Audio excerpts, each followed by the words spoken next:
Student class 12 NCERT math chapter number 10 vector algebra component of vector वाला topic है next. तो देखते हैं कंपोनेंट ऑफ वेक्टर समझने से पहले हम कुछ चीजें समझ लेते हैं वो जिनकी हमें वेक्टर कंपोनेंट ऑफ वेक्टर को डिस्कस करने में हेल्प होगी। तो सबसे पहले हम बात करते हैं जब हमारे पास में एक्स वाई जेड और 3 एक्सिस है, यानी कि हमारे पास ये एक 3 डायमेंशन स्पेस है। इस केस में हमारे पास एक्स यहाँ पे होगा, x axis, y axis, positive x, positive y and positive z axis की हम बात कर रहे हैं। ठीक है, तो इनके ऊपर हम कोई एक डिस्टेंस लेते हैं। लेट अस हमारे पास यहां से लेकर यहां तक की ये एक डिस्टेंस है। ठीक है, क्योंकि ये अब हमारे पास में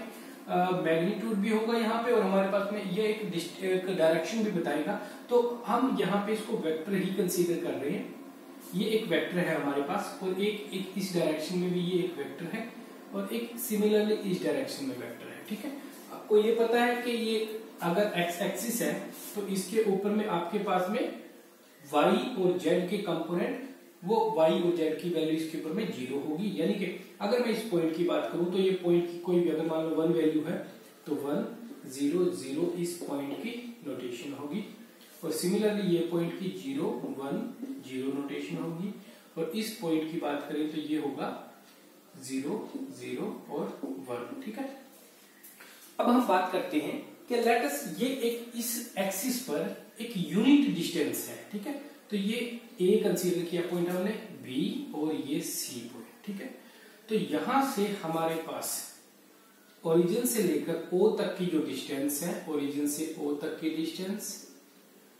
ओरिजिन से बी पॉइंट तक की डिस्टेंस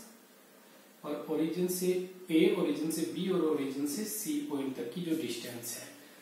लेट अस ये डिस्टेंस हमारे पास एक यूनिट डिस्टेंस है, यानी कि इस डायरेक्शन में इस यहाँ पे जो एक्स एक्सिस पर हम जिस भी यूनिट में इसको कंसीडर कर रहे हैं तो वो उतनी ही यूनिट 1 यूनिट हमारे पास में ये डायरेक्शन है। ये यहाँ पर लेंथ ये जो है हमारे पास में 1 यूनिट लेंथ है, इसका मैग्नीट्यूड 1 आ रहा है। कहने का मतलब ओ ए का मैग्नीट्यूड अगर हमारे पास 1 आता है, ये भी 1 आए और ये भी, तो इस केस में हम ये यहां तक की जो डिस्टेंस हुई, ये वेक्टर जो हुआ, इसको ये यूनिट वेक्टर बन गया है हमारे पास और इसको हम रिप्रेजेंट करते हैं आई कैप, ये हमारे पास होता है जे कैप और ये इसी तरीके से के कैप। तो ये हमारे पास होते हैं यूनिट वेक्टर। इनकी हमें नीड होगी जब हम अब कंपोनेंट ऑफ वेक्टर को समझेंगे। अब लेट अस मैं ये y एक्सिस पर एक डिस्टेंस की बात कर रहा हूं, जो यहां तक मेरे पास 1 यूनिट है। तो 1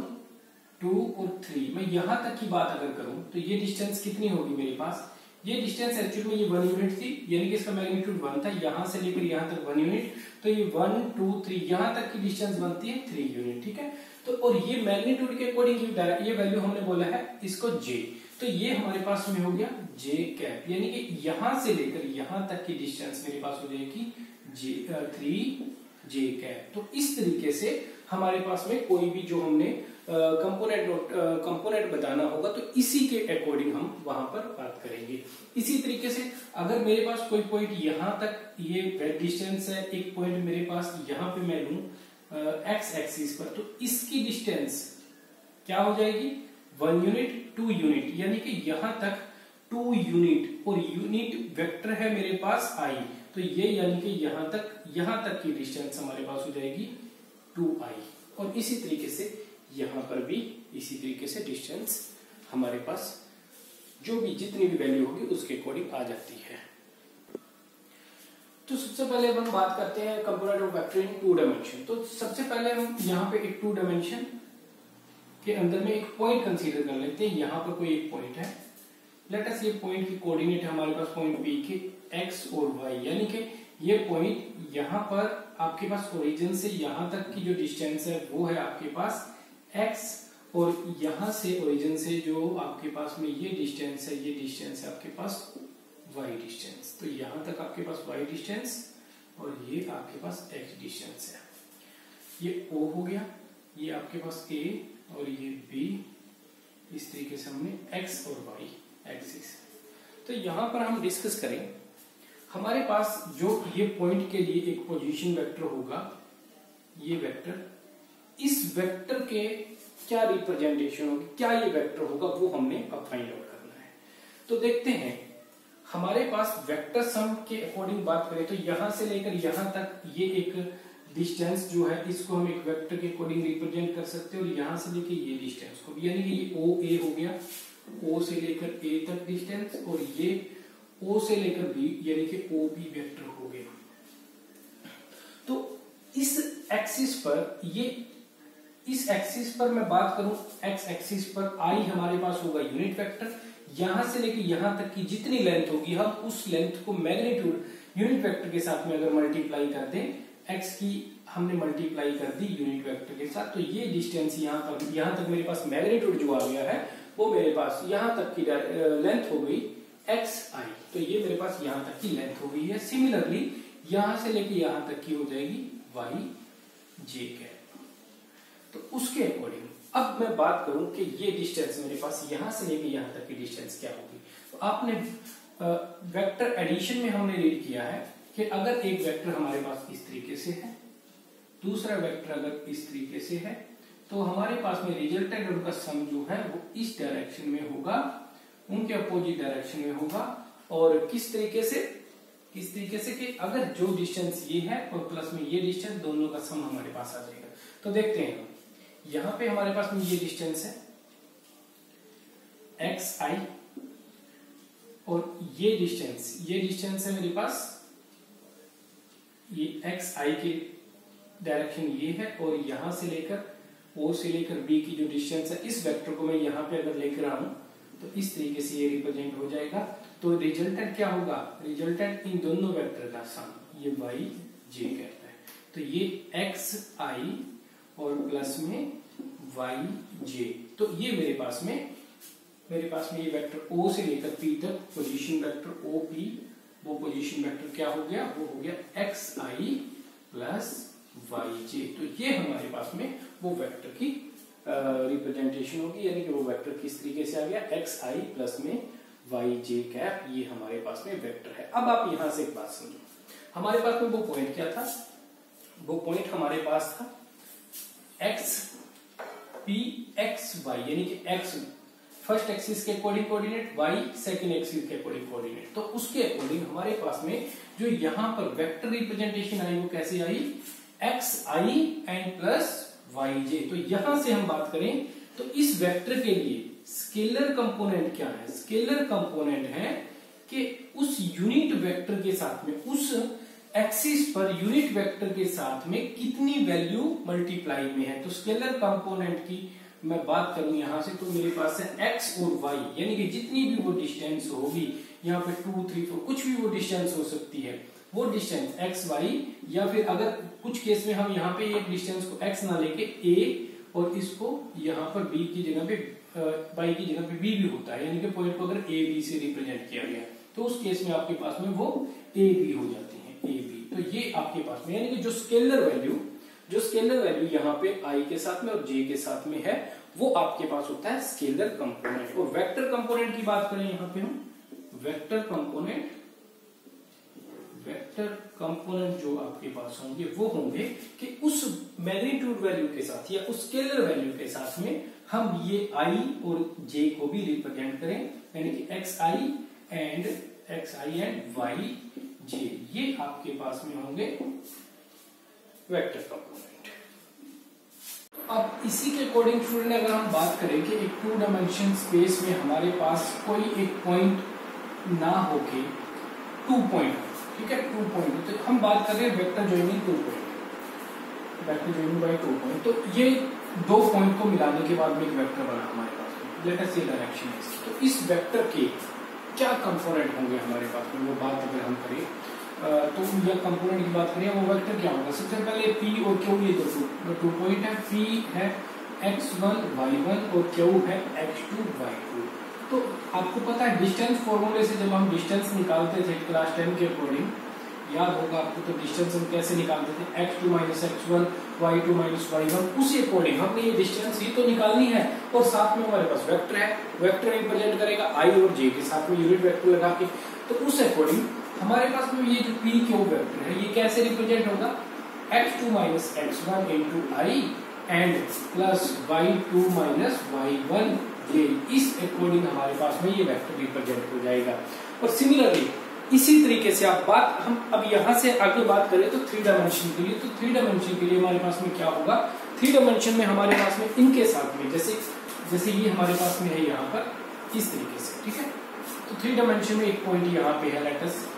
एक पॉइंट ये है और एक ये पॉइंट ये है, P एंड Q। तो यहाँ पे इस पॉइंट के coordinate x y z 3 coordinate होंगे, x2 y2 एंड z2। और इसी तरीके से ये होगा x1 y1 एंड z1। तो उस अकॉर्डिंग ये जो वेक्टर बनेगा, तो वहां पे थर्ड केस के लिए यानी कि वहां पर आपके पास 3 डायमेंशन के लिए इसी से बात करें हम, ये पी क्यू की क्या वेक्टर हमारे पास में पी क्यू वेक्टर होगा, तो उसके लिए हमारे पास में एक कंपोनेंट और ऐड हो जाएगा यहाँ पे साथ में उसका यूनिट वेक्टर, वो हो जाएगा z2 माइनस z1 इंटू के यूनिट वेक्टर। तो इस अकॉर्डिंग हम कोई भी वेक्टर 2 डायमेंशन में एंड 3 डायमेंशन में फाइंड आउट कर सकते हैं अगर हमारे पास उसके लिए 2 पॉइंट गिवन होंगे। तो इसके बाद एक बात और कर लेते हैं हम कि जो अभी हमने शुरू में डिस्कस किया था कि अगर हमारे पास में 2 डायमेंशन में कोई पॉइंट है, मैं सिंपली ऐसे ही बता रहा हूँ आपको, तो आपके पास में अगर कोई पॉइंट है तो इस पॉइंट के हमारे पास में याद होगा आपको, तो 2 डायमेंशन में जो था x और y के पॉइंट, तो इस पॉइंट के हमारे पास में यूनिट वेक्टर आया था x i cap plus y j cap, ठीक है। तो उस केस में ये आपके पास में था x y पॉइंट था। 3 डायमेंशन में जब हमारे पास में इसी तरीके से पॉइंट होगा कोई भी, तो 3 डायमेंशन में वो पॉइंट के लेटेस्ट कोऑर्डिनेट है x1 y1 और z1। तो उस केस में हमारे पास में ये यूनिट वेक्टर क्या ये हमारे पास में पोजीशन वेक्टर क्या होगा, ये पोजीशन वेक्टर हमारे पास होगा x1 i या xi plus y j and plus z k, इस तरीके से है। यानी कि x y z क्या है, रिप्रेजेंट कर रहा है उसकी कंपोनेंट को। लेट अस यहाँ से आपके पास में 3 डायमेंशन की बात हो रही है, 3 डायमेंशन, तो लेट अस उसे कोऑर्डिनेट आपके पास में कोई एक पॉइंट है 3 डायमेंशन में, अगर एक कोई पॉइंट है और जो पॉइंट के उस पॉइंट के लेट अस कोऑर्डिनेट आपके पास है, एक पॉइंट P है, उस पॉइंट P के कोऑर्डिनेट आपके पास है 2 3 एंड माइनस 5, लेट अस -5 आपके पास में थर्ड कोऑर्डिनेट है 2 3 एंड -5। तो इस अकॉर्डिंग इस वेक्टर की बात करें, इस पोजीशन के अकॉर्डिंग आपके पास में इस P के अकॉर्डिंग आपके पास पोजीशन वेक्टर क्या होगा, OP, यानी कि पोजीशन वेक्टर या R वेक्टर से रिप्रेजेंट कर सकते हो आप, वो होगा 2i plus 3j and -5k। इस तरीके से आपके पास में वेक्टर निकाला जाता है। और वेक्टर के कंपोनेंट यहाँ से ये स्केलर कंपोनेंट है 2 3 5 और 2i 3j एंड -5k की बात करें, ये आपके पास में वेक्टर कंपोनेंट होंगे। अब यहाँ से एक चीज और डिस्कस कर लेते हैं। लेट अस हमने इस वेक्टर का मैग्नीट्यूड निकालना है, तो मैग्नीट्यूड निकालना यहाँ से बिल्कुल सिंपल है। हम क्या करेंगे, जो भी हमारे पास में यहाँ पे स्केलर कंपोनेंट है वो स्केलर कंपोनेंट लेंगे हम 2 3 एंड -5, उन स्केलर कंपोनेंट का करेंगे स्क्वायर और उनको ऐड कर देंगे और आपके पास में जो वैल्यू आएगी सोल्व होके रूट के अंदर में, वो आपके पास में होगा मैग्नीट्यूड, यानी कि वो लेंथ आपके पास में आ जाएगी 2 square is equal to 4, 3 square is equal to 9 and 5 square is equal to 25। तो सारी वैल्यू ऐड करने के बाद में हमारे पास में ये वैल्यू बन जाती है 25 एंड 34 38, ये आपके पास में 38, ये टोटल वो वैल्यू आ जाती है आपके पास में मैग्नीट्यूड। अगर हम एक चीज और डिस्कस करें कि हमारे पास में एक ये वेक्टर है R वेक्टर, और इस वेक्टर को हमने एक स्केलर से मल्टीप्लाई कर दिया, लेट अस वो स्केलर है आपके पास 5, तो वो स्केलर से मल्टीप्लाई होने के बाद यानी कि मैंने इसको किया m R वेक्टर कर दिया मैंने, और m की वैल्यू मैं कह रहा हूँ कि m की वैल्यू है 5, तो मेरे पास उस केस में 5 into 2i plus 3j minus 5k हो जाएगा, और मल्टीप्लाई किस तरीके से 10i plus 15j and minus 25k, ये मेरे पास में वो वेक्टर निकला है। और एक्चुअली में ये क्या है, ये जो मल्टीप्लाई हो गया एक वेक्टर आया कि लेट हमारे पास में ये एक वेक्टर था वो R वेक्टर, उस वेक्टर की ही डायरेक्शन में एक वेक्टर आया जिसका 5 टाइम मल्टीप्लाई, यानी कि 1 2 3 4 5 यहां तक की लेंथ का ये एक वेक्टर है उस ही डायरेक्शन में। ये अगर r है तो ये आपके पास में 5r वेक्टर होगा। तो इस तरीके से ये चीजें आपको माइंड में रखनी होंगी जब हम क्वेश्चन को आगे इसके एक्सरसाइज के क्वेश्चन हम करेंगे।